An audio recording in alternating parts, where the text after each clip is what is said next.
Hi Gemini! Welcome po sa ating channel at ito ay inyong daily tarot reading for February 25, 2025. Please be reminded kung naka-resonate kayo, comment down.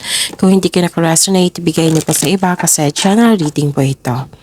This is for you Gemini ngayong February 25, 2025.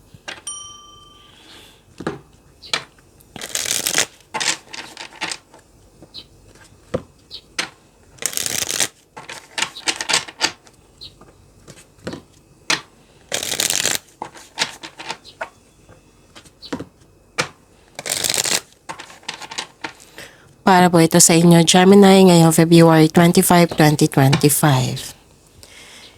Maraming salamat po sa inyong patuloy na suporta at maraming salamat din po sa mga hindi nag-skip ng ads.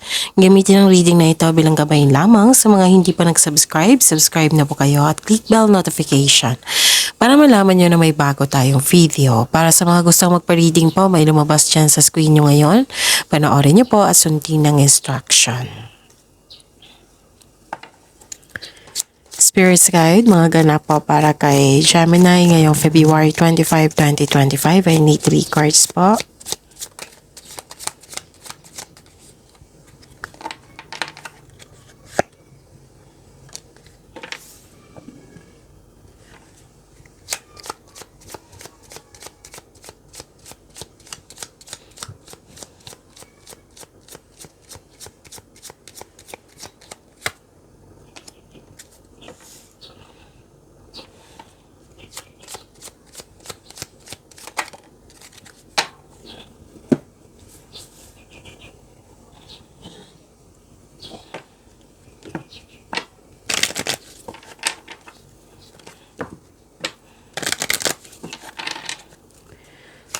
Spirit's Guide, mga mensahe po para kay Gemini ngayong February 25, 2025.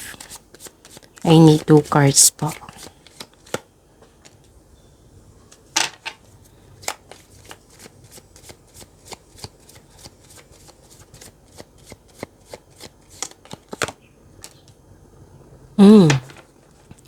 Gemini, ngayong February 25, 2025, malalim ang iniisip mo. Nagkaroon ng time for reflection. Mas lumawak yung ambisyon mo sa buhay. Nag-update ka kung saan ka na sa goal mo sa buhay. Tapos, nakita ko dito malakas ang inyong intuition. Malalaman mo din yung totoong intensyon ng isang... malalaman mo yung taong nanloko sa'yo or manloloko. Na tao. At may mensahe pa ang card niyo po dito, Gemini, na take care of your health. Ingatan ang sarili, alagaan ang sarili. And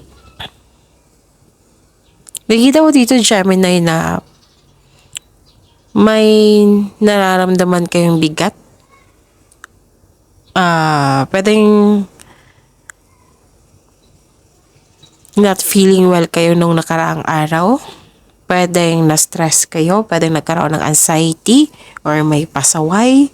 Na-stress kayo. Pwede. Pero, nagkaroon po ng recovery. Nagkaroon po ng recovery. So, claim natin tong recovery na ito, Gemini. And, pwedeng lumabas ito nung nakaraang araw, no? So, claim niyo po itong recovery, Gemini. Tapos, nakikita ko dito yung group of people dito na very supportive sa'yo. At, nakikita ko rin dito nagkaroon ka ng time sa nature. Pwedeng nag-meditate kayo ngayon. Nag-grounding. Tapos, nakikita ko dito yung personal development and spiritual growth. Nakikita ko dito na nagkaroon po ng harvest time. Pwedeng sweldo nyo ngayon, pwedeng binayaran kayo sa binigay nyo serbisyo, pwedeng marami kayong orders ngayon. Yung tinanim mo nagbunga, nag-harvest ka na ngayon. Pwede ito yung produkto mo, nag-fast moving po. At nakikita ko dito na yes, claim niyo po itong harvest na ito. Kasi I consider this is abundance. Harvest time Pwedeng literal na harvest po ito. Tapos, nakikita ko dito na May naalala kayo sa isang tao na nagkaroon kayo ng cut off of connection. Mag-ingat din po sa matutulis na bagay, baka kayo'y masugatan po. Okay? Emotions are running high. May tanong ang card nyo ngayon. What do you need to release? Ano po daw yung i-release nyo? Okay?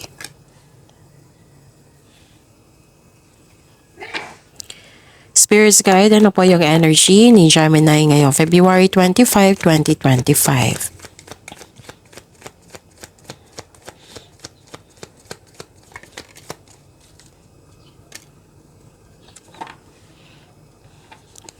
And the clarification of this card po para kay Gemini ngayong February 25, 2025.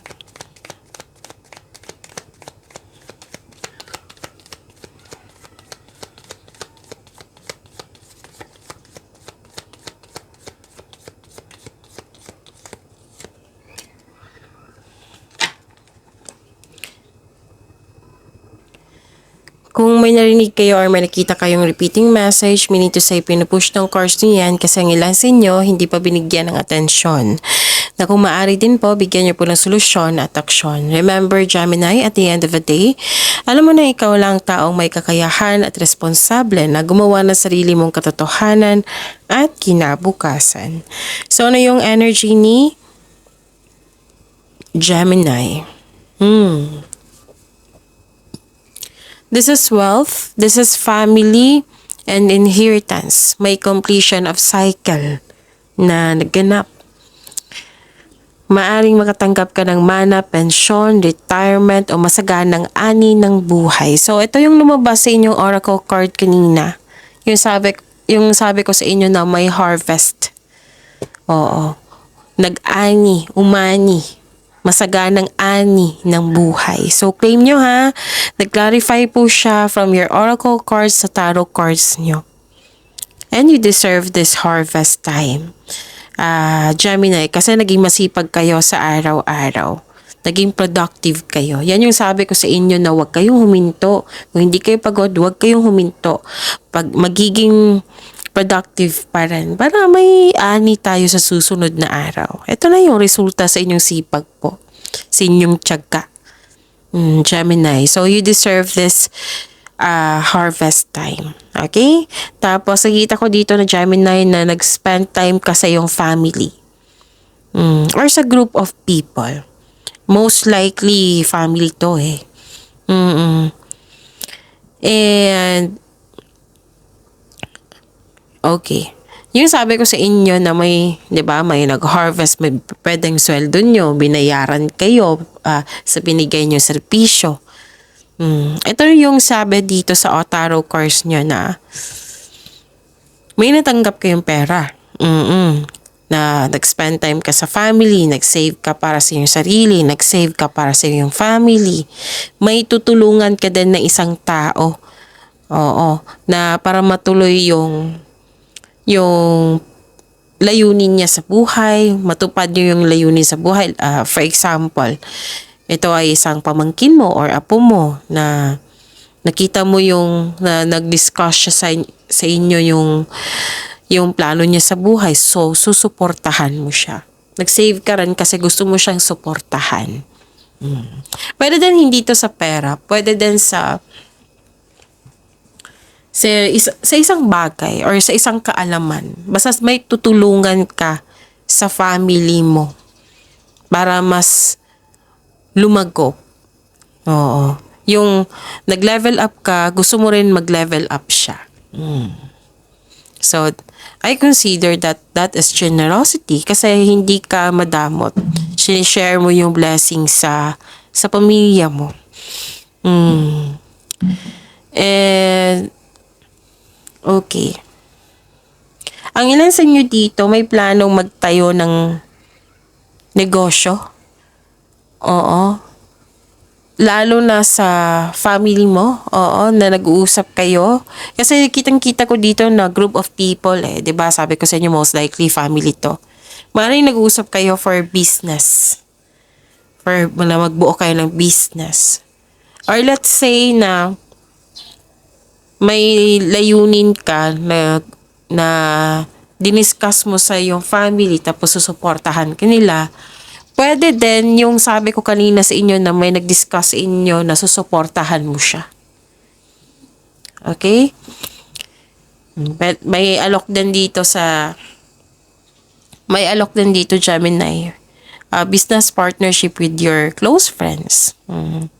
May plano ka kasi puro to plano eh. Mas lumawak yung ambisyon mo sa buhay. May plano kang bibili ng property or bibili ka na ngayon. Okay? So property nakikita ko dito ha. Tapos nakikita ko rin dito na maghihingi ka ng payo sa taong nirerespeto mo. Yung wiser, elders, na mas matanda pa sa iyo or wiser. So, more on communication to, planning, and group of people na nagbigay ng suporta sa iyo or kayo, Gemini, nag-support sa iyong family. Okay, so claim this. Wealth, family, inheritance, this completion of cycle, this harvest time. Kasi nag-clarify po siya. Okay? So, prepare yourself lang. Kasi, di ba, group of people nag-uusap. Kasi may nakita ko dito, isa sa inyo, may tutol.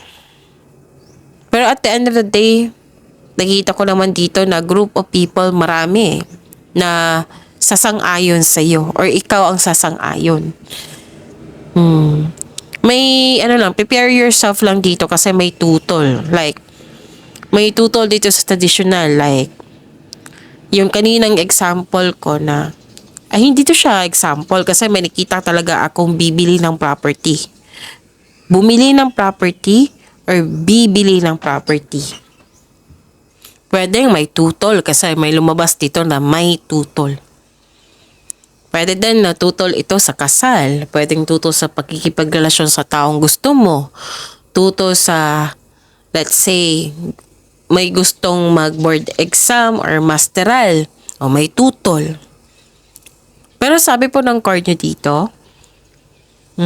na hindi po daw kailangan magalit sa taong ito. Alamin mo kung bakit, ano yung dahilan niya, bakit siya tutol. Baka may matutunan ka sa kanya. Okay? Pwedeng nangyari to sa inyo ha, or sa grupo ng tao na may tutol. Ang sabi kasi ng card dito, paalala na hindi kailangan magalit.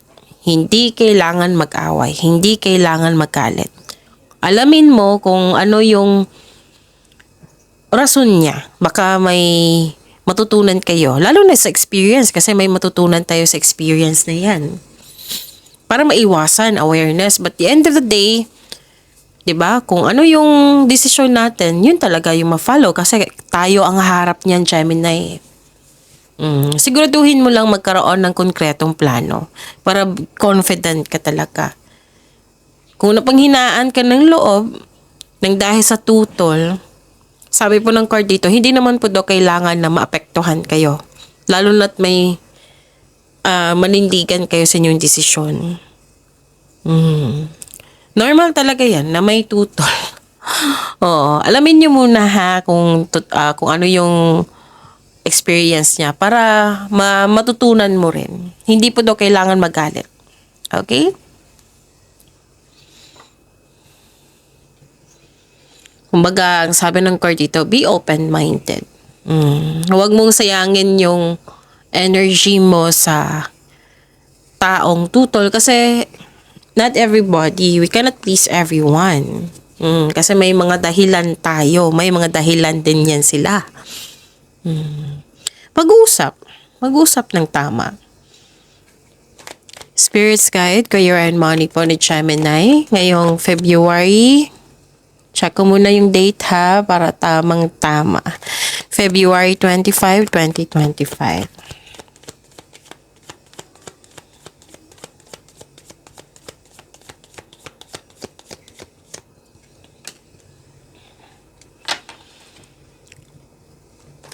And the clarification of this card po.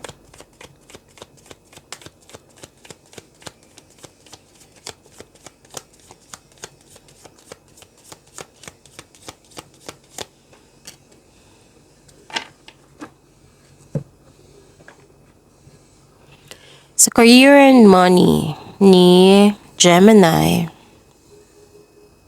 may concern kayo sa isang tao na greedy or materialistic.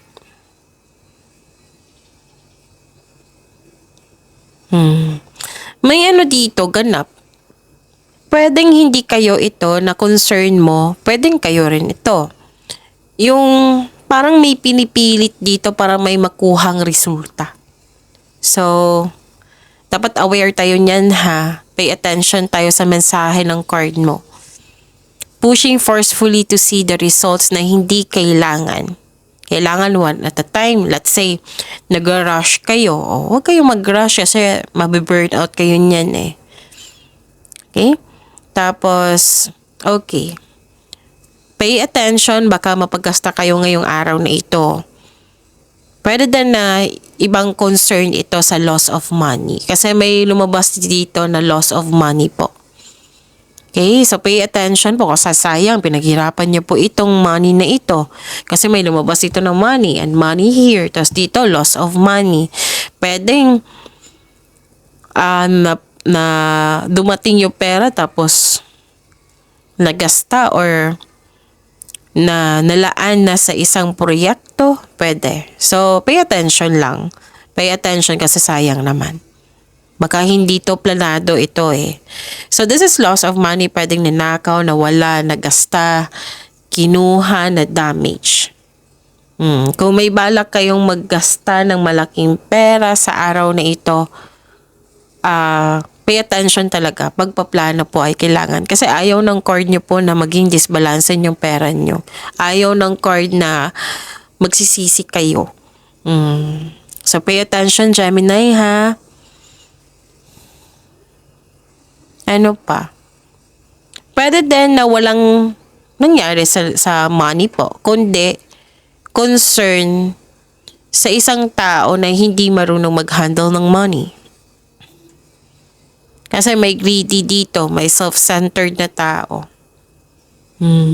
Sa career and money niyo po ito ha. Pwedeng walang nangyari sa money mo. Pwedeng may concern lang sa money na hindi marunong mag-handle ng money. Okay? So pay attention pa rin kasi money yan eh. Ano pa?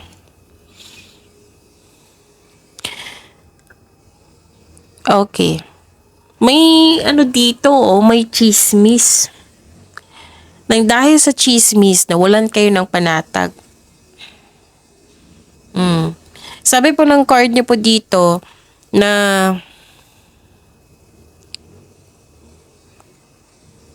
alamin niyo muna kung totoo ba yan or hindi. Kung totoo man, make it balance.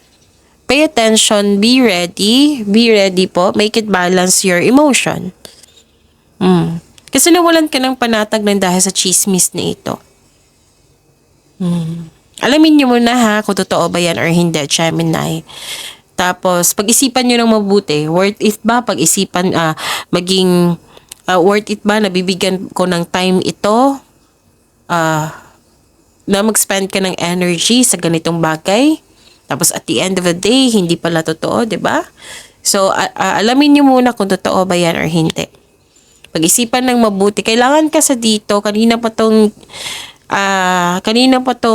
inask ng course nyo eh, na kailangan prepare your emotions. Okay, prepare your emotions kasi ang nakikita ko dito, ang ilan sa inyo na apektuhan sa chismis. Na apektuhan sa isang tao na greedy or self-centered na tao.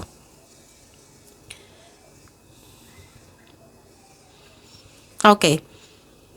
Pay attention also kasi gagawa ka ng desisyon dito at gagawa ka ng plano. Sabi po ng card dito, siguraduhin karapat-dapat. Siguraduhin konkretong plano. Huwag po daw kayo magpabaya. Gamitin niyo po daw yung talino niyo, yung experiences mo para makagawa kayo ng best decision, best plan. Okay? May concern kayo talaga kayo dito. Dalawang card na mismo nagsabi na may concern kayo sa isang tao na pwedeng bata pa to sa inyo or isang taong kumikilos na parang bata. Mas nagrereklamo siya sa kanyang mga responsibilidad. Instead na gawin niya yung responsibilidad niya, mas nauna pa yung reklamo. Pero kakausapin mo to. Ang daming mensahe na para sa inyo, Gemini. Daming paalaala. Spirits Guide, Love Life, Self-Love, Partnership, and Romance si Gemini ngayong February 25, 2025. Kaya pala, kasi ang mensahe dito na emotions are running high. Kaya nga pinipay attention kayo sa inyong emotion na kailangan balansin. Prepare yourself, baka magbabigla kayo eh. So, emotions are running high. Oh. What do you need to release? Magbalanse sa inyong emotion. Oh, meron pa. The clarification of this card po.